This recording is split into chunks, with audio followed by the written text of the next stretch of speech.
আচ্ছা, একটা প্রশ্ন করি। আপনি কি জানেন এই propose day, rose day, chocolate day এগুলো আসলে কোনো ভারতীয় সংস্কৃতি না। তাহলে প্রশ্ন হলো, এই ৭ তারিখ থেকে ১৪ তারিখ পর্যন্ত এই প্রেমের পুরো সপ্তাহটা এলো কোথা থেকে? চলুন যাই প্রায় ১৭০০ বছর আগে রোমান সাম্রাজ্যে। তখন রোমের এক রাজা ছিল, নাম ছিল ক্লডিয়াস। সে মনে করত প্রেম করলে সৈনিকরা দুর্বল হয়ে যায়, তাই সে বিয়ে নিষিদ্ধ করে দেয়। কিন্তু তখন একজন গোপনে প্রেমিকদের বিয়ে করাতেন। তার নাম ছিল ভ্যালেন্টাইন। রাজা জানতে পেরে তাকে জেলে পাঠায় এবং শেষে ১৪ই ফেব্রুয়ারি তাকে ফাঁসি দেওয়া হয়।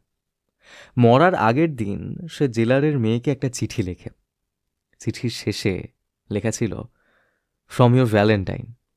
সেখান থেকেই ১৪ই ফেব্রুয়ারি হয়ে যায় ভ্যালেন্টাইন্স ডে, ভালোবাসার দিন। তাই এই রোজ, প্রপোজ, চকলেট, টেডি, হাগ, কিস এই সব দিন কিন্তু আসল গল্পের অংশ নয়। এগুলো তৈরি হয়েছে ১৯৮০ বা ৯০ সালের পরে বড় বড় কোম্পানির মার্কেটিংয়ের আইডিয়া থেকে।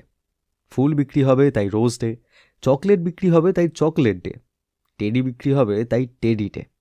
এছাড়াও আছে, মানে সহজ ভাষায় বললে, প্রেমের সাথে ব্যবসার মিক্সচার। আমরা ভাবি এটা ঐতিহ্য, কিন্তু বাস্তবে এটা একটা গ্লোবাল মার্কেটিং ক্যালেন্ডার। তবু একটা কথা, যদি কেউ এই দিনগুলোতে ভালোবাসা প্রকাশ করে তা ভুল না, কিন্তু মনে রাখবেন, ভালোবাসার জন্য কোনো তারিখ লাগে না। ভালোবাসা যদি সত্যি হয় তাহলে সেটা ৭ দিনে না, ৩৬৫ দিনের। এই ভিডিওটি যদি আপনারা ইউটিউবে শুনে থাকেন তাহলে নিচে থাকা সাবস্ক্রাইব বাটনটি ক্লিক করে তার পাশে থাকা বেল আইকনটি অবশ্যই ক্লিক করবেন।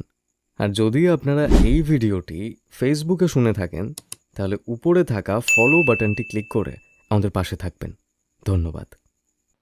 বিশদে জানতে এখনই ডাউনলোড করুন আমাদের অ্যাপ বাংলা ক্যালেন্ডার ২০২৬।